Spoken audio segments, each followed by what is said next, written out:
This is Barrels and Barrels, a bourbon and baseball podcast. With your hosts, Brendan Spinner, Michael Burns, and Kyle Rose.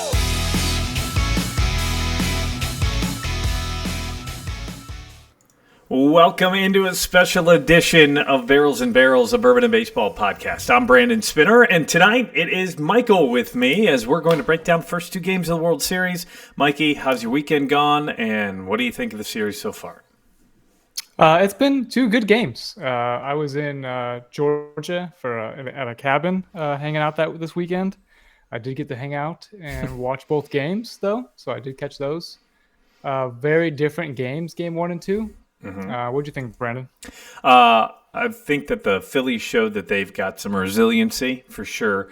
And as I thought ahead of time, I thought both teams were going to come out a little rusty in Game 1. They didn't play the best baseball. And I would say that Game 2, there wasn't some quality defense that you would expect from two of the best teams as well. But like you said, two different games for sure. But a lot higher scoring than I think many people would expect for World Series games. And it's the starters giving up all the runs. Right. I think in Game 1, it was Verlander and Wheeler. Nola. Yeah. Giving up the runs, 5 each. And then Game 2, right out of the gate, Wheeler, he really didn't give up that many hits. It was just 3 runs. Yeah, they jumped all over Wheeler in Game 1. In the first 4 pitches, there were 3 doubles hit by the Astros. So if you waited 20 minutes or so to turn the game on, it was a little bit of a different story. Once you turn it on, how's it already 2-0? Because the Astros just jumped all over Wheeler. That was the one concern I had with those 2 younger pitchers because they hadn't had much playoff experience. This is the longest they've ever played into a season, both Nola and Wheeler. But Framber, he showed some experience. He's been the best of the 4 starters so far. What do you think his game in Game 2? Continued that Framber tour of 2022. The dude was calm, cool, collected. Yeah, 6 1/3, 9 strikeouts. He had 3 walks. He gave up that 1 earned run, and he got pulled in the 7th by Dusty after giving up that leadoff base hit. That was the only blemish, really. He had that 111 whipped, so a very good game by Framber. And he had some rough games in the World Series last year, so getting back onto the saddle, jumping in, and the best pitcher so far in the series has been Framber. Yeah, he has shown he looks calm up there. Even through he's mowing guys down. He's got the changeup that works inside on right-handers and then can come right away. And he was really just placing that curveball at the bottom of the zone, low 80s, and just dropping it in, and everyone was chasing it.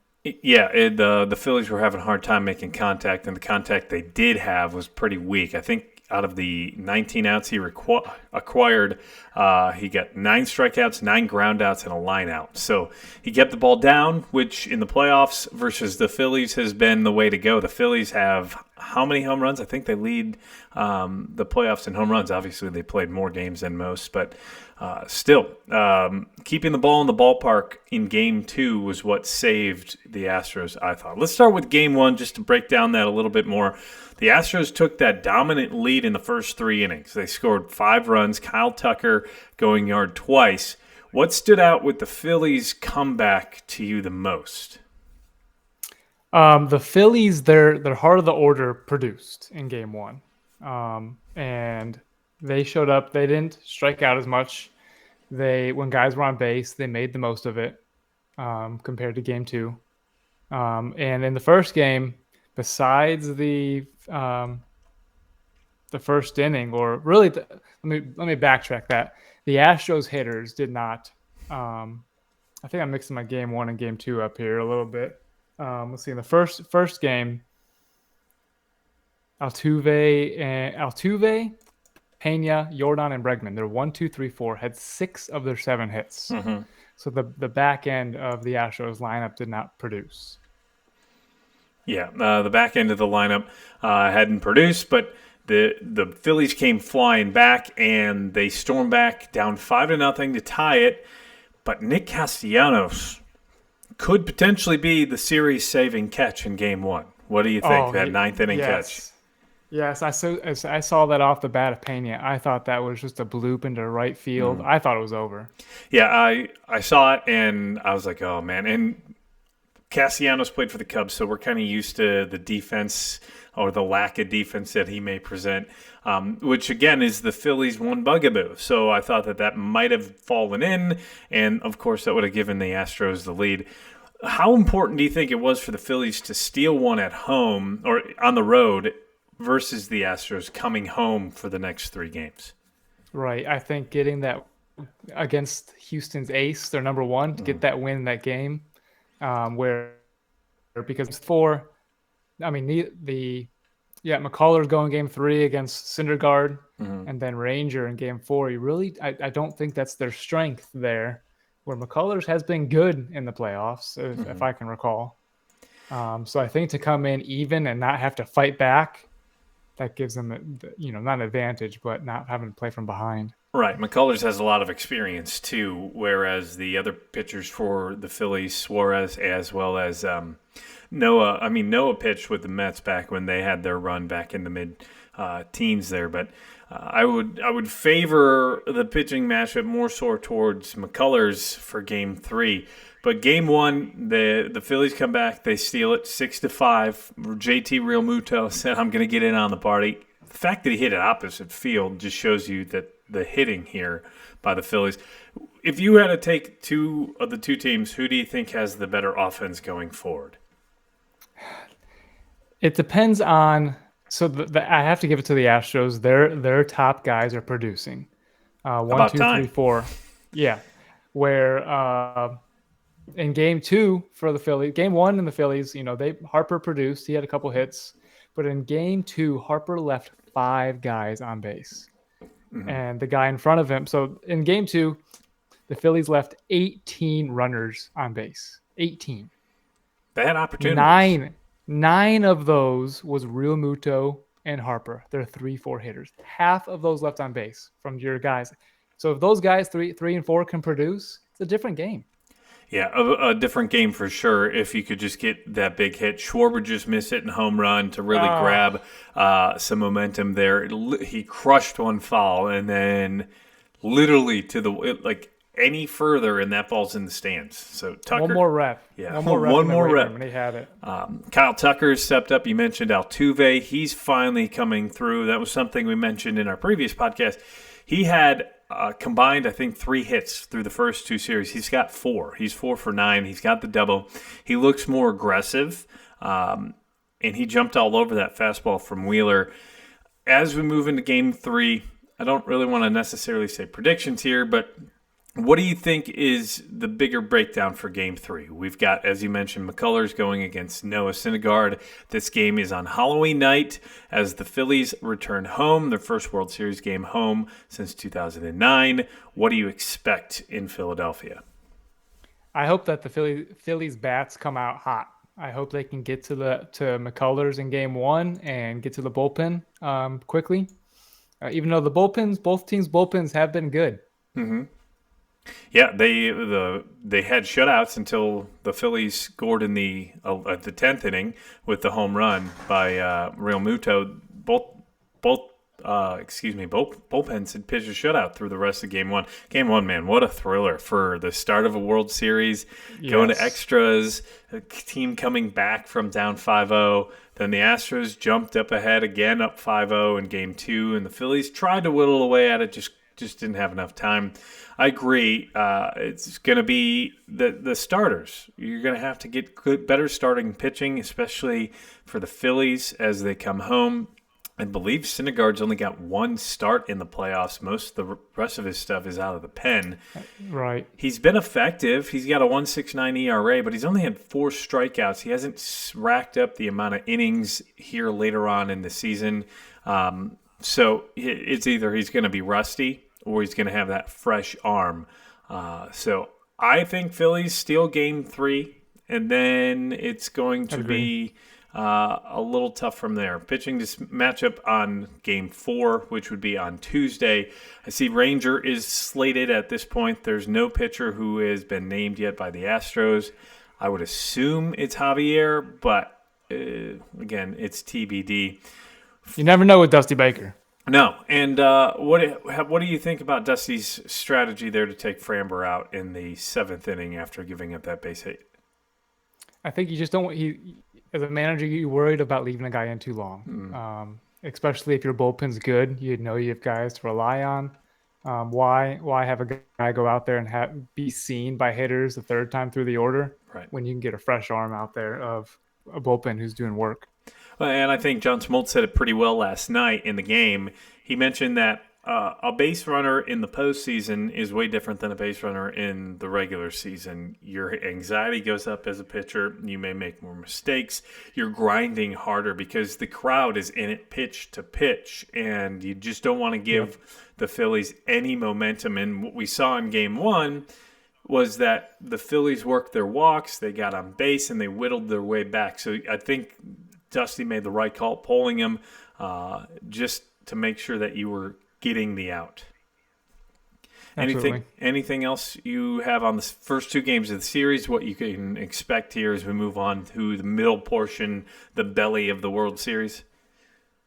Yeah, that I really thought that 8th inning when in Game 2 where Schwarber almost had those two home runs, just about the missed 1 home run. Bryson Stott came in, pinch hit, and worked a walk to lead it off. And if Schwarber could have inched that one over and just kept it going, but then again, the Phillies 3 and 4 hitters there in that game just didn't produce. Yeah. So hoping that those top 4 can produce, and the Phillies have a chance. If you had right now, who's your lead for World Series MVP? Right now, World Series MVP. And it's 2 games. It's early, but Bregman, I think. Bregman is producing like the whole Astros team. They are coming in with confidence. They know they've been there. They know America's still pissed about 2017. I am. I mean, even Jeremy Pena, who wasn't part of the team, his first year this year with the Astros. You want to like the guy, but the Astros are still tainted, and I don't know how long it's going to take for them not to be tainted. I think it might take as long as Altuve and Bregman are still on the team before people finally start to let it go, especially when those two were theoretically the ones who may have been doing it the most, or so they say. I would probably give it to Kyle Tucker so far. He's 3 for 8. He's batting .375. He drove in 4 of the that they've scored 10 runs so far. It's early. His 2 home runs came in the loss, but he's still putting the ball in the seats, and he's slugging 1.125. So he's slugging 1.125, an OPS over 1.5. That's way I'd lean right now, but it's still early. There's a lot of baseball left. I expect it to go 6, maybe 7 games, and the Phillies are really going to have to show out at home. Any last thoughts on what to expect or what you think is going to happen as we move into Game 3? I think just the key to that Game 3 is we talked starting pitching. The starting pitcher's got to be better, but again, the offense has got to be better as well. So if Thor can come out and shut it down, it should be a better game. Yeah, I think the key for, as I said a little bit earlier, is starting pitching for the Phillies. They've gotten knocked around in the first 3 innings. It's kind of shaken up. And the more and more you're playing from behind, the more and more that's going to wear on you. This team has shown the propensity of the chances to come back. They did it against the Cardinals in Game 1 of the Wild Card Series. They came back down against the Padres in the final 2 games of that series. They did it in Game 1. But at a certain point, it's going to wear on you. So I think that they need to come out hot. Noah needs to go 1, 2, 3 in the first, get that momentum. Yes. Can you imagine how loud and how rocking Citizens Bank Ballpark is going to be if he comes out, shuts them down, and then they can put a run or 2 on the board as they move into the earlier half of the game? If the Phillies have the lead there, I think that they're gonna be able to hold on. Yeah, imagine if Thor comes out, shuts him down in the top of the first, and Schwarber works a walk, somehow steals second, and then Harper, Realmuto knock him in. Yeah, the momentum and the place will be rocking. Of course, we're going to have more information about the World Series. You can listen back on our podcasts. We are streaming on Spotify, Apple Podcasts, Google Podcasts, as well as iHeart Podcasts. We have videos up on YouTube. We're going to probably be doing a couple more of those here throughout the next couple of nights as we get into the belly of the World Series. Game 3 is Monday night. As we've talked about, it will be Noah Syndergaard on the bump for the Phillies, and Lance McCullers taking the ball for the Astros. That first pitch is at 8:03 Eastern. You can find that on Fox as the series is tied heading into the World Series Game 3. One last note, the team that wins Game 3 in a 1-1 series goes on to win about 70% of the time. So it's an extremely important game, especially with the Phillies at home. So I think whoever wins this game probably goes on to win it. Right now, Fangraphs, they currently have the odds as 53.5% for the Astros to win it all, and the Phillies at 46.5%. So the Astros are back to favorites after winning. Not a lot of two. confidence in that. Not a No, lot of confidence. Slight bump, but 50-50 here, 1-1 series. It's going to be games 2, 3, and 5, 3, 4, and 5, excuse me, that I think will really decide the winner of this series. You can follow us on Instagram. You see those right there at the bottom. Michael at BNB_Burns. I am at whiskey_weather. We're also on Instagram as a podcast, Barrels and Barrels Pod. Follow us there for more information and for some more cool stuff here as we go throughout the next couple of days. Thanks for listening and watching. Have a great rest of your day. What are we saying? Go Phillies? I mean, go Astros. There's a little bit of sarcasm there. Thanks for listening and have a great rest of your day. See ya. Let's go.